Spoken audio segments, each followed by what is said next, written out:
Hello, Mason Storm here. I was looking at a lot of different recipes for sloppy joes, and for the most part they seem overly complicated for what sloppy joes are. So I'm going to show you a nice easy recipe that's quite delicious. Let's get started. For our ingredients, I'm going to use 2 cloves of garlic, 1 teaspoon of chili powder, 1 teaspoon of mustard, 2/3 cups of ketchup, 1 onion, 1 can of diced tomatoes, 1 kilogram of beef, and out of the shot we had a tablespoon of brown sugar. And to begin our process, we're going to take our onion here, cut it down the middle so it's held together by the root, and we're just going to give it a nice dice. So cropping off the ends, and then we'll do a bunch of angular incisions along the center of the onion, and then simply slice away, and we have ourselves a nice diced onion. Quick and easy. As long as you have a good root to hold on to, you're golden.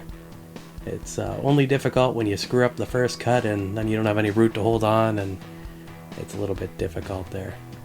And once we're done with our onion, we're going to move on to our garlic. And I'm just going to crush the garlic with the side of the blade and then give it a nice mincing. So we have nice small pieces of garlic. Doesn't take long to cut up the garlic, and once we're done cutting up the garlic and the onions, that's it as far as the cutting board goes, and all of our chopping is completed. Now we're going to go over to our stove, get a nice big pan on the stove, crank our temperature on our stove top, and then we're going to proceed to add a little bit of oil to the bottom of the pan and throw in our onions. We want to cook our onions so we got a little bit of color on them before we toss in the beef. And I think this is a good way of kind of drawing out some of the flavor. Now you can go all the way and you can fully caramelize these onions, and that'd probably be pretty darn delicious, but quite a bit more time consuming, so I'm only going to cook these for about 5 minutes before tossing in the beef. Before you know it, 5 minutes are going to pass, and it's time to toss in our beef. Some of what I was doing there was breaking up the pieces of onions that weren't chopped quite right, so that's what some of that spoon action was. But now that we're going to add our beef in, the technique changes a little bit. So now we're just going to use the wooden spoon to try to break up the chunks of the beef so that when it cooks it becomes a small kind of granular texture. Similar to when you're making tacos. Actually, a lot of the times when I make tacos I use the same combination of having cooked onions and beef together. I think it tastes a lot better than having just straight beef, but for whatever reason I guess it's not the traditional way of doing it, and some people think onions are a little bit weird or a little bit different and don't really like having them in their tacos quite like this, but I think it's fantastic.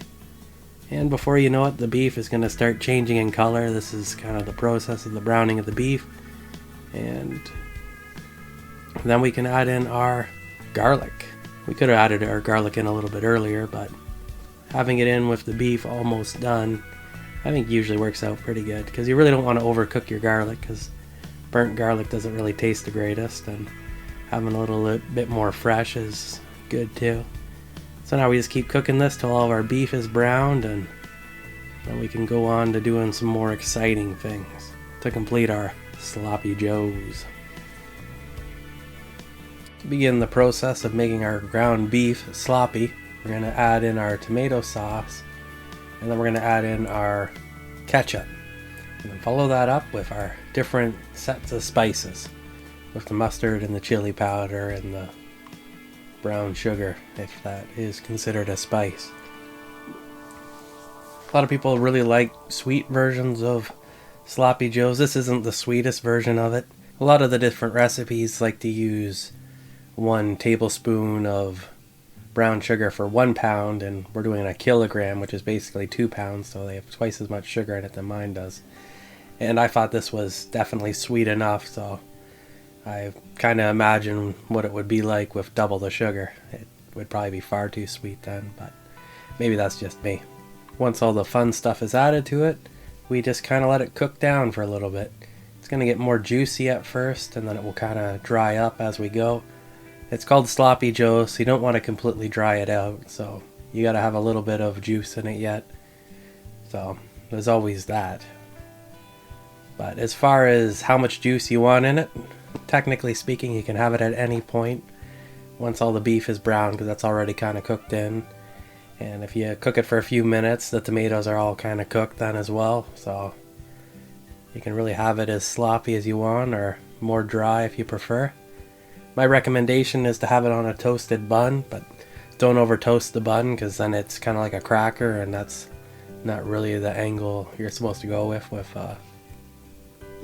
sloppy joes. But either way, there we have it, sloppy joes. I like to dehydrate mine quite a bit, so I let it cook for like another 10 minutes once I added all the liquidy stuff to it. Yeah, it seemed to work out pretty good, and I thought it was quite fantastic. So let me know in the comments below how you make your sloppy joes. And if you like my content and would like to see more of it, please like and subscribe. And until next time, stay awesome.